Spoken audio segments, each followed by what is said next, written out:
The Michael Hatfield RE/MAX team presents Real Estate and More. Bay Area real estate is different than in all of America. And why? What's up with home buyers? What's on sellers' minds? How is the market? And much, much more. Now, here's your host, Michael Hatfield. Well, welcome to the Real Estate and More show. I'm so glad you're here with us today. We have an exciting show that's planned. It includes the Federal Reserve being out in Jackson Hole, Wyoming for their meeting and what was said. We're going to talk about the new home builders and what they're saying moving forward, as well as their progress. Something that happened during this recent couple months is a revision to the jobs and the home building and everything else kind of plays games with what we're looking at. So I'm glad you're here with us, and wow, so much is happening ahead of our 2024 election. So to help me out today, I have my partner, Nancy Hatfield. She's going to have her thoughts on everything that's going on. So welcome to the show, Nance. Thanks, Michael. Thank you. Nice to see you, as always. Michael, I understand the Federal Reserve has a meeting in a very nice place in the country each year. Where is that? Well, the Federal Reserve I guess it's August, they go out in the middle of the country, Jackson Hole, Wyoming, the fly fishing capital of the world, and they meet with other central bankers as well as other citizens and people that have knowledge, and they talk about what has happened. These are the smart people. They get out there. I don't know how much fly fishing they're doing, but I know that it's a great mountain setting to hang out. So if we're to believe what they have to say, then it's because the area has some really great fly fishing, don't you think? Sounds good to me. Let's go. Well, Nancy, when I first started at the airline, I had a classmate who made a big deal out of making flies for fly fishing. And it was very much on his mind all the time. He would go back from a class, if it were ground school, and he would work, building these little fly fishing things. I guess it's more of a therapy than anything else. And then he would always talk about going to Jackson Hole and the wonderful fly fishing that they have around that locale. And interestingly also is the fact that the Federal Reserve has been meeting in Wyoming since 1978. And they first started to meet out in the middle of nowhere, and then they changed that to Jackson Hole because it was just a little bit too remote for them. I guess there's only so much trout that you can you can catch. And I would submit the objective is for in this case, for the Federal Reserve meeting out there in the middle of nowhere, I would think it's for stodgy bankers to get out of the vault so they're not so stodgy. What do you think?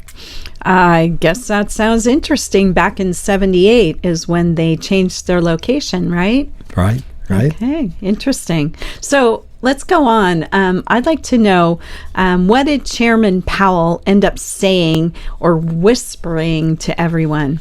And how do we interpret that? Well, that's always a very good question. I recall back when I was with the airline, we would go through Jackson Hole on a stop, and then we'd go on to another destination. But during the time of the Fed meeting, there would be all of these high-dollar business jets sitting on the tarmac there in Jackson Hole for this incredible meeting. And I guess a lot of things actually went there.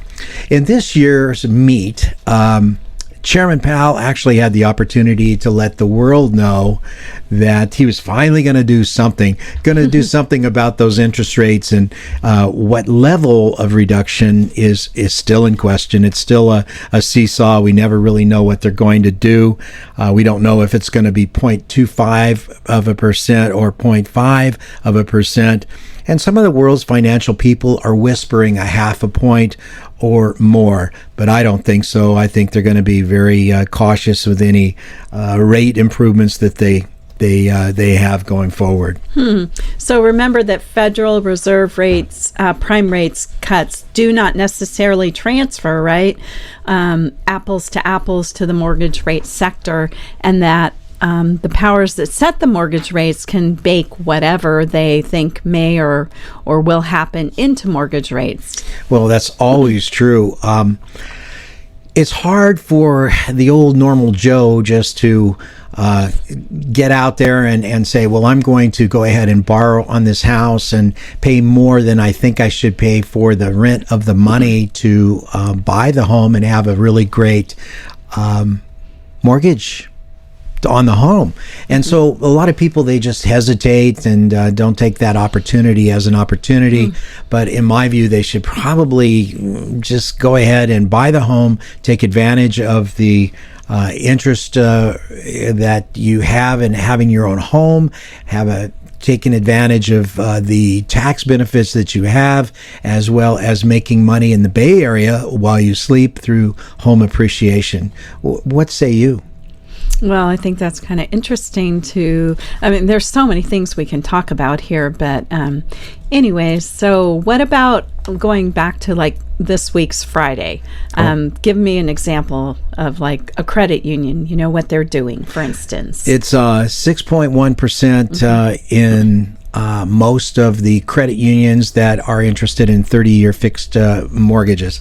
That's what they've been popularizing and saying that this is the hottest rate in town. And that is a very good rate. 6.1% is, despite what everyone says about inflation, I think that it beats inflation by a considerable amount. I think we have a lot worse inflation than what's being reported. And we're going to talk in a moment or two about what is reported and what has been reported as opposed to the recent Bureau of Labor Statistics and their amendment and revisions that they have just done.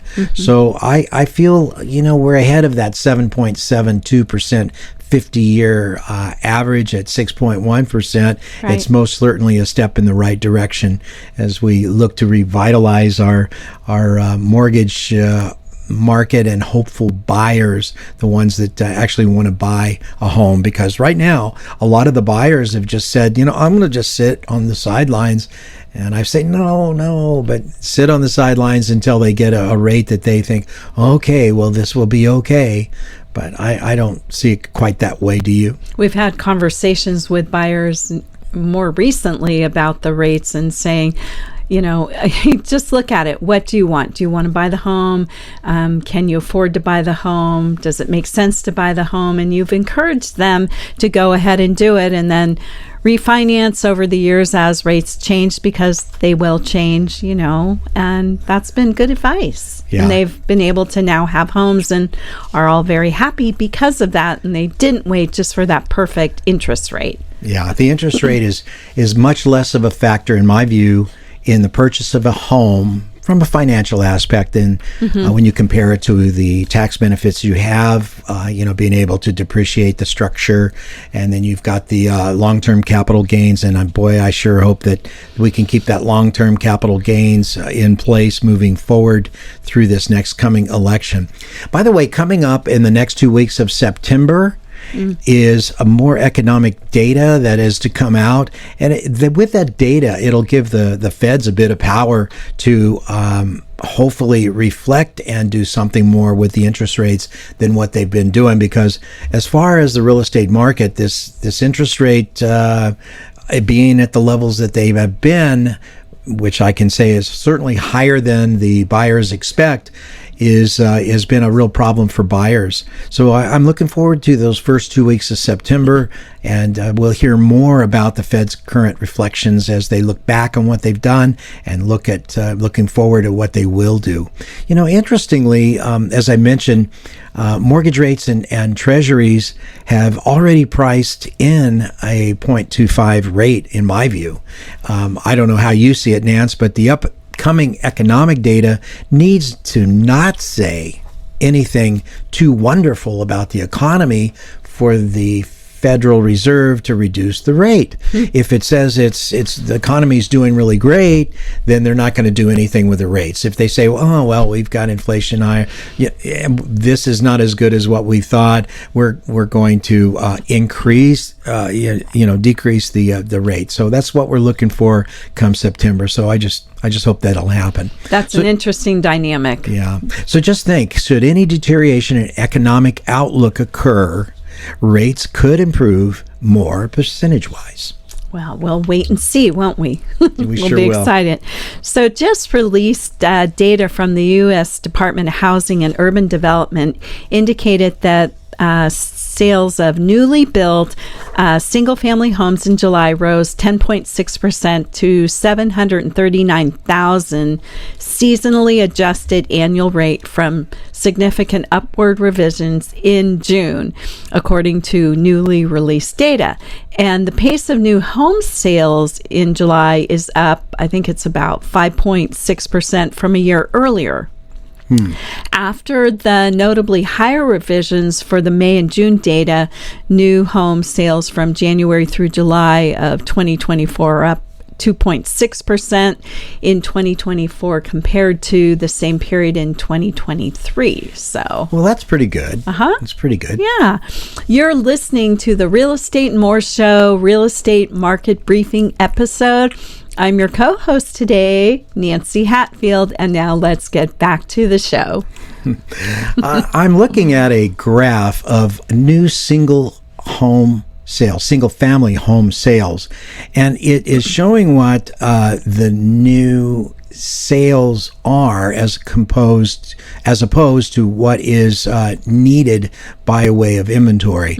And it's interesting to see back in 2021 that the new home sales were off the charts. Over 1 million homes were being sold, but yet the availability was way down below 400,000 available in inventory. Well, I've noticed since then, though, that the graph has moved a little bit from new home sales, and now it's moderated towards the new home inventory available for sale. So it's kind of interesting that you say that. And by the way, a new home sale is defined as when a sales contract is actually signed or a deposit for a home is accepted, not when the home is completed. So the home can be in any stage of completion and construction, not yet started, under construction, or completed. It just means when the actual purchase order was taken by a buyer. Isn't that interesting? There could be some disparity in time there, too.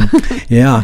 And in addition to adjusting for seasonal effects, the July reading of 739,000 units is the number of homes that would sell if this pace continued for the next 12 months in our nation. Interesting. New single home inventory in July charted lower to a level of 462,000, which is down 1.1% from the previous month. Only 16.7% of inventory available for purchase consists of completed, ready to occupy homes. And although this inventory component is up 44% from a year ago, which is significant. Yeah. 44% is quite a bit. It is. Yeah. So the total new home inventory level represents a 7.5 month supply at the current building pace. That's a 7.5 month supply at the current building pace. The measure of total home inventory is lower. So given a lean level of resale inventory, total home inventory, new and existing, is near a 4.5, which is very, very low. It is low.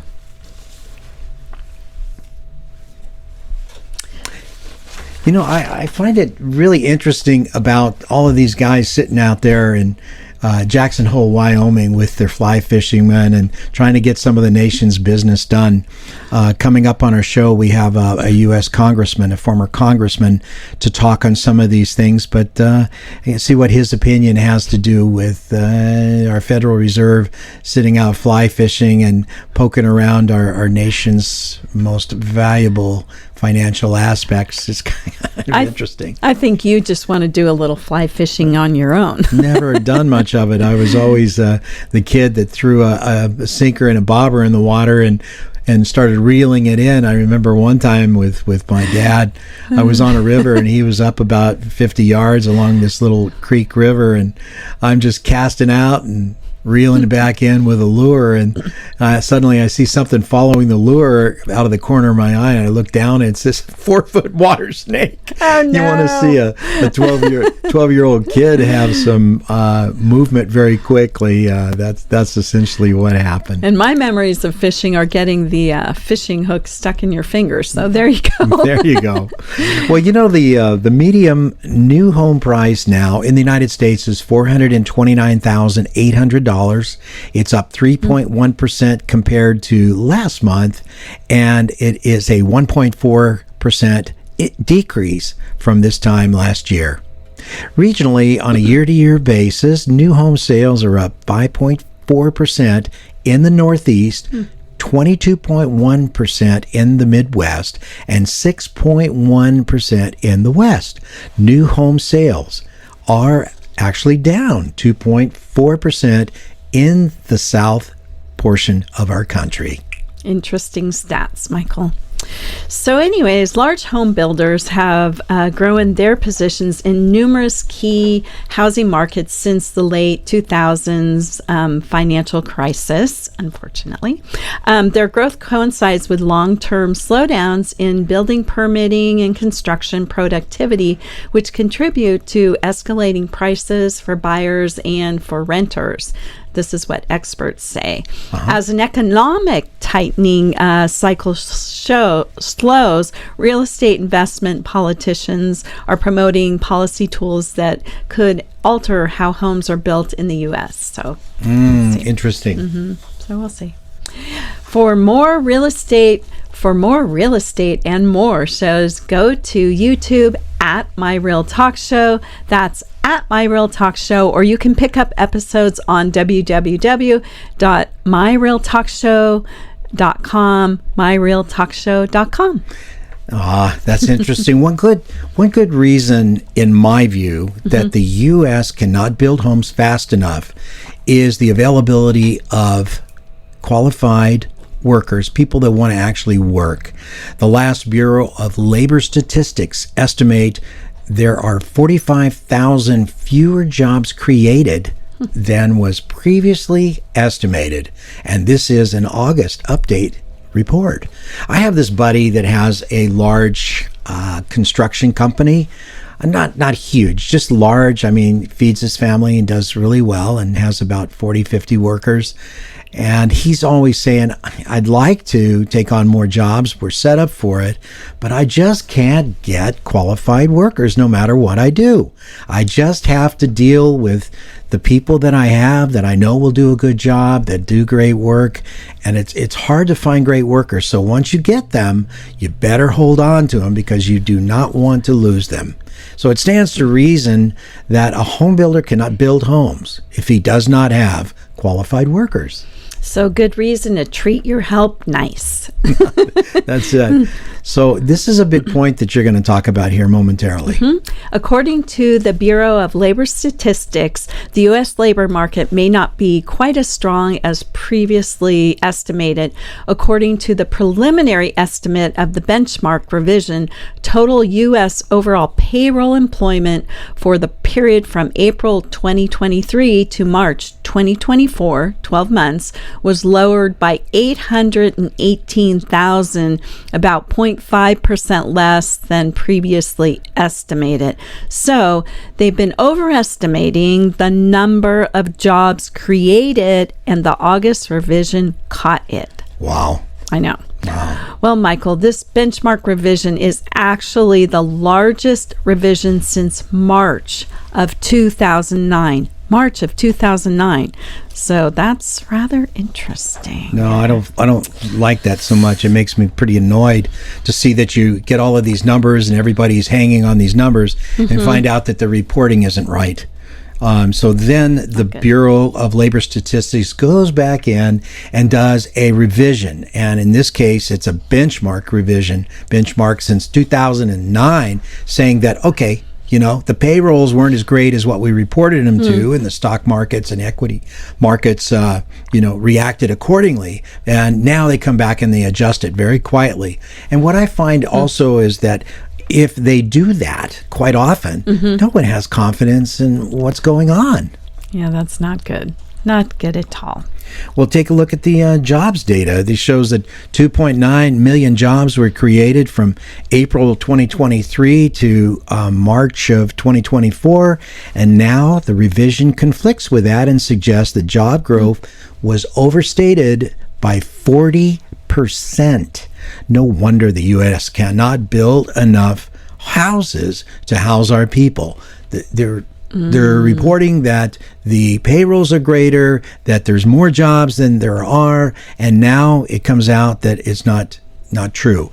We're going to take a short break. We'll be right back. RE/MAX. And here's Michael Hatfield. Business owners, have you considered how important the appearance and impression your offices make to prospective customers? Appearance and impression are critical to clients, thus to your overall success. If your company could use that warm, inviting, and welcoming appearance, I have an amazing complex of offices just listed for lease in the quaint town of Danville. Freshly remodeled, meticulously built, the 3,700 square foot space enjoys incredible street exposure, front and side entrances, abundant parking, reception, conference room, 11 individual offices, even a team member kitchen.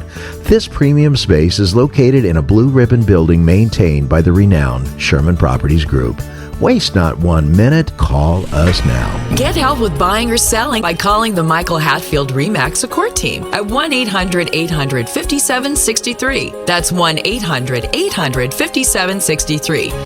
And now, back to our show.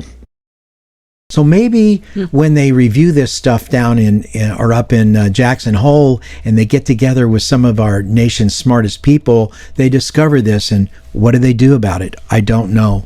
But I know one thing. In our industry and the housing industry, you cannot build homes if you don't have good qualified workers. Yep, that is for sure. Housing construction employment was also revised downward by 45,000 jobs. That's 0.6% less than the initially reported 8.2 million jobs in place. The average monthly job gains for the construction sector were revised down by 17% to 18,000 jobs in the 12-month period through March of 2024. Wow. So that's a little concern. You know, as we've just been discussing, CNBC came out and said, U.S. job growth has just been revised downwards in a big way and it's the most downward revision since 2009. So there's a lot of debate going on about how much signal to take from the 818,000 downward revisions to U.S. payrolls, the largest since 2009. Is it signaling recession? Well, that's something that every one of us has to answer. I would say possibly so, but when it comes to housing, which is my area of endeavor, I would say housing is still my focus, and I would say that the inventory is still light, and the reason that the buyers have not been really coming to the table is because of the high interest rates. Well, what do you think? yeah, high interest rates. Well, If buyers come off the fence with a low amount of inventory, look out. It is going to be one crazy time. it'll be like being in the wild, wild west That's again. it. So tell us about the National Association of Home Builders data. Right. They came out in August, actually on August 20th, and said that there have been solid levels of single-family built for rent construction. Single-family build for rent construction. So single-family built for rent construction posted year-over-year gains as of the second quarter of 2024. As builders sought to add additional rental housing in the market, facing ongoing and elevated mortgage interest rates. Interesting. So builders are building more of the homes, single-family homes for rent, as opposed to ones that are made for people that actually live in their homes, work from home, and produce for our nation's economy. That's the way I read it anyway. Yeah, How about point. you? I think you're correct when you say that. And actually, according to NAHB, there were approximately 23,000 single family built for rent starts during the second quarter of 2024. Wow. Yeah. Well, Nance, thank you so much for your great data. What a great time we've had discussing the Federal Reserve's fly fishing meeting in Jackson Hole, Wyoming, and how and what they do affects our housing industry is just one industry, and their high-level fishing conferences with their buddies and the continued seesaw direction that they keep pushing out, it produces pretty much some type of reaction from the buyers or the sellers. But it makes it tough for a buyer that wants to just get in and get a decent rate and purchase his first home. So, I ponder the recent differences in last year's economic data reportings compared to what the Bureau of Labor Statistics has come in and said, hey guys, this was all wrong.